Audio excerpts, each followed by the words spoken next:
आज मैं तिहाड़ जेल में हमारे नेशनल कन्वीनर और दिल्ली के लोकप्रिय मुख्यमंत्री श्री अरविंद केजरीवाल जी को मिलके आया हूं। सबसे पहले परिवार की बातें हुई।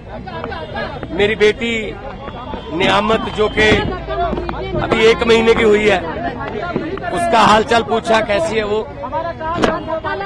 उसके बाद पंजाब के लोगों की, किसानों की फसल क्योंकि इस बार मंडियों में अब आ रही है, तो उन्होंने पूछा कि पैदावार कैसी है इस बार, और जो किसानों का जो डायरेक्ट जो ट्रांसफर है पैसे की, जो सीसीएल की फसल का पैसा, उसमें कोई बाधा तो नहीं आ रही, या कोई चुनाव आचार संहिता की वजह से पंजाब में कोई ऐसी सहूलत जो रोक ली हो। मैंने कहा जी बिल्कुल नहीं है, निरंतर सुविधाएं चल रही हैं, बिजली भी फ्री चल रही है, मंडियों में एक एक दाना जो गेहूं का आएगा वो हम रिकॉर्ड पैदावार करके 130 लाख मीट्रिक टन देश के सेंट्रल पूल में दे रहे हैं, और पैसे भी उसी दिन ट्रांसफर हो रहे हैं।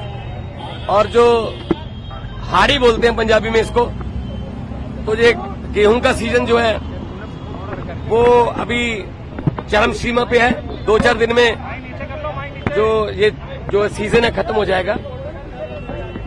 और सबसे बड़ी बात जो आज मैं आपको बतानी चाहता हूं, जब मैं अरविंद केजरीवाल जी को बताई कि आज ही रिजल्ट आए हैं, पंजाब में सरकारी स्कूल के 158 बच्चों ने 158 सरकारी स्कूलों के 158 बच्चों ने जेईई का परिणाम जो मेन होता है वो पास कर लिया। ये पहली बार हुआ है। इस पर अरविंद केजरीवाल जी बहुत खुश हुए और उन्होंने कहा यही शिक्षा क्रांति हमारे सपनों में थी। उन्होंने कहा कि मेरी तरफ से सभी सरकारी अध्यापकों को और जो 158 बच्चे जिन्होंने जेईई क्लियर किया, उनके माता पिता को, उनके पेरेंट्स को मेरी तरफ से बधाई देना। तो ये पहली बार हुआ है कि सरकारी स्कूलों के बच्चों ने जेईई का परिणाम क्लियर किया, और ये हमारा सपना सच होने वाली बात है। और उन्होंने दिल्ली के बारे में और देश के बारे में पूछा। मैंने कहा जी मैं गुजरात होके आया हूं, भरूच और भावनगर, माइंड ब्लोइंग रिस्पांस है, और लोग, पूरे देश के लोग ये कह रहे हैं कि ये गलत किया अरविंद केजरीवाल के साथ कि उनको पकड़ के अंदर कर दिया।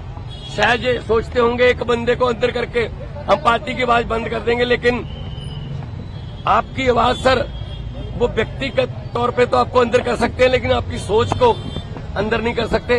तो हम असम में भी गया, उन्होंने मुझे कहा कि दिल्ली भी आना, और दिल्ली के जो प्रचारक हैं उनको पंजाब में भी लेके जाना है, और कहीं भी इंडिया गठबंधन का कोई, हमारा पार्टी का कोई नेता, अगर वो असम हो, चाहे वो गुजरात हो, चाहे वो महाराष्ट्र हो, चाहे वो यूपी हो, बिहार हो, कहीं भी वो बुलाएं, हमने जाना है।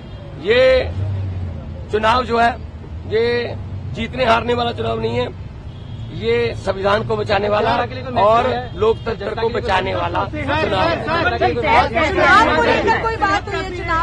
सेहत उनकी ठीक है, वो कह रहे हैं कि मुझे इंसुलिन मिल रही है, और अब मेरा रूटीन में चेकअप भी हो रहा है, तो सेहत उनकी बिल्कुल ठीक है। एक इम्पोर्टेंट सवाल अमित शाह ने ये कहा है कि अगर उनकी जान को खतरा है, जेल तो आप ही के अधीन आती है, लेकिन फिर भी अगर मुझ पर शिकायत आएगी तो हम देखेंगे, क्योंकि पिछली बार आपने कहा था कि आतंकवादियों से भी बुरा सलूक अरविंद केजरीवाल के साथ किया जा रहा है। नहीं, मीटिंग तो आज भी मेरी उसी तरीके से हुई है। शीशा, दोनों तरफ जालियां और इंटरकॉम फोन, मीटिंग तो उसी तरीके से हुई है। ये इन्होंने शायद ये मन में धार रखा है कि हम सीधा नहीं मिलने देंगे। ये इनकी मर्जी हो सकती है, या इनकी नफरत की इंतहा हो सकती है, लेकिन इतना मैं बताना चाहता हूं कि अरविंद केजरीवाल जी की जो सोच है, अरविंद केजरीवाल जी ने जो अंदर से मुझे संदेश दिया वो यही दिया कि लोगों को ये बता देना मेरी फिक्र मत करना, लेकिन वोट जरूर डालना, और लोकतंत्र और संविधान को बचाने के लिए वोट डालना।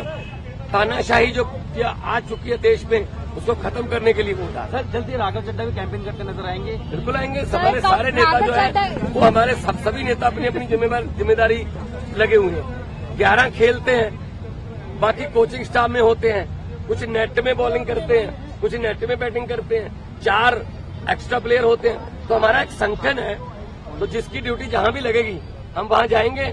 और 4 जून को आम आदमी पार्टी भारत की एक बहुत बड़ी शक्तिशाली राजनीतिक शक्ति बन के उभरेगी।